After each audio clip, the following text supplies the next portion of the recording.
Hello there, this is Devan, your financial literacy plug.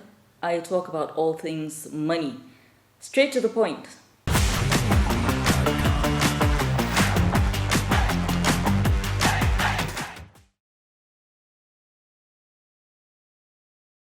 Exactly, and today we are talking about how to spot loan sharks. Loan sharks are commonly known in Nigeria as loan apps.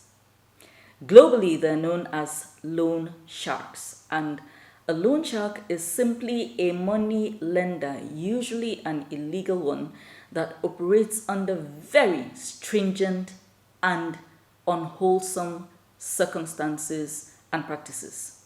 So, how do you spot them so that you avoid getting into trouble with them at all? It's very easy, actually. Point number one, browse. Just go online. Look up all the information you can find on loan apps, loan sharks, and so on and so forth. Money lending in Nigeria, money lenders in Nigeria. These are some of the terms you should be looking for. Google actually is your friend. Go online.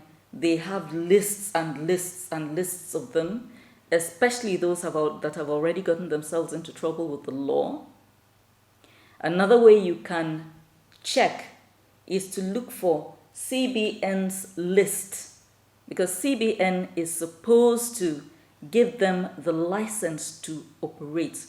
The last CBN list I saw was dated 2020, so it's about 2 years old. I don't know if that is the most current one, but these are two very reliable sources through which you can know if the app that you're trying to borrow money from is a loan shark. And usually, any money lending app that is not one of the traditional banking institutions, it is not a commercial bank, it is not a microfinance bank, an agricultural bank, or things like that. Once it is not a bank, chances are very high that you are dealing with a loan shark. So that is one way of knowing if this is a loan shark and therefore avoiding. Point number two, the devil is in the details. Now, many of us have this thing we do where we do not read the fine print. Literally everybody is guilty of this, and the people who put down these fine prints are counting on the fact that you will not read them.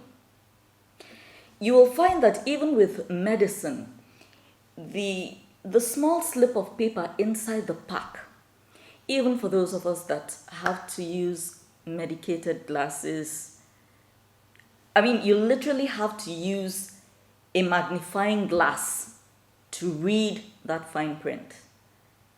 And sometimes it can be this big, and they fold it and everything is written in tiny.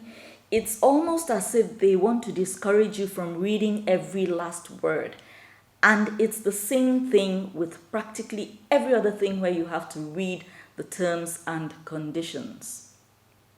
Not only is it written in very tiny print that strains your eye, there's miles and miles of it, and you don't just have the time.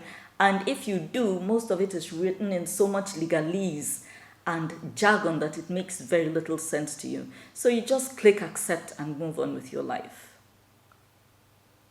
It's the same thing with these loan sharks. If you are desperate enough to want to patronize them, and I continuously and strenuously advise against this, do not do business with an illegal entity.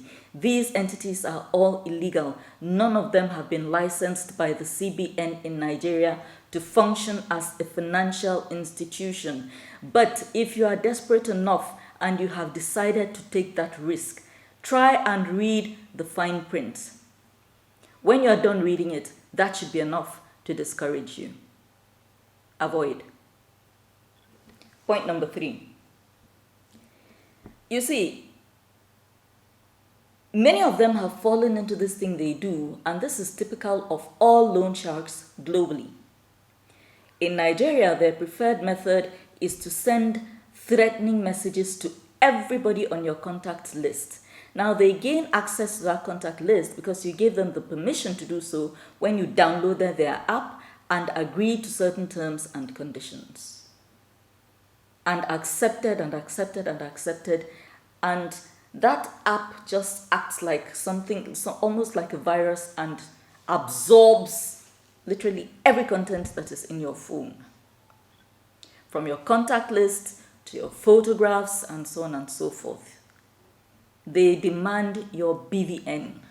They ask for everything except your arm and your leg. As a result, many people have been receiving messages from these loan apps because somebody they know, somebody they are close to, took a loan, has defaulted, and they are making good on their threat to damage that person's reputation. Now, what I do when these messages come in is I note the name of the particular loan app that has sent me that message and keep it aside to use and warn other people that don't do business with these chaps.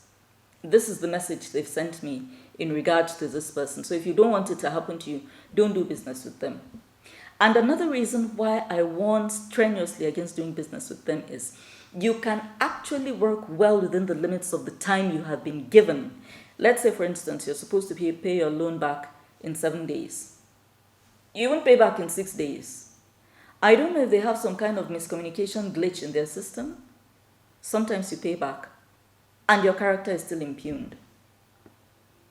Sometimes you pay back and they tell you that, oh, well, you've been defaulting for this much time, so you're owing us this much money.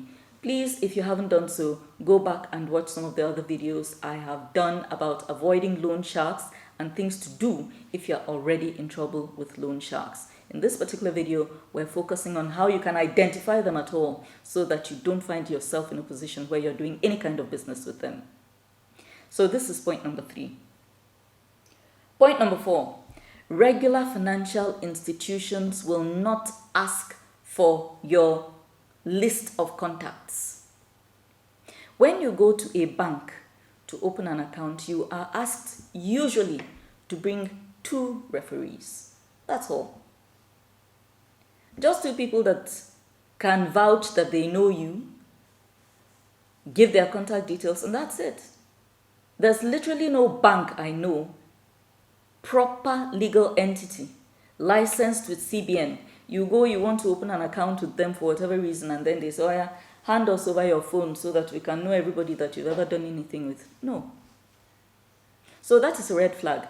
When you are about to download that app and it begins to ask you for permission to access all your contacts and every other thing that you have ever done with your phone, that is the point at which, if you have already started the process of download, terminate it. So these are 4 very practical ways to tell that this is a loan shark or loan app, as the case may be, and I shouldn't be doing business with them if my reputation means anything to you. I'm keeping this video short, but I'm sure you've been able to know 4 different ways through which you can identify loan sharks. And if you didn't, just watch the video over. If you have found the content useful, like, comment, subscribe and share, because that is how the channel grows. And remember that we are your plug. If you want to do audiovisual content creation, we also offer MC services, particularly in the FCT. See you again next week.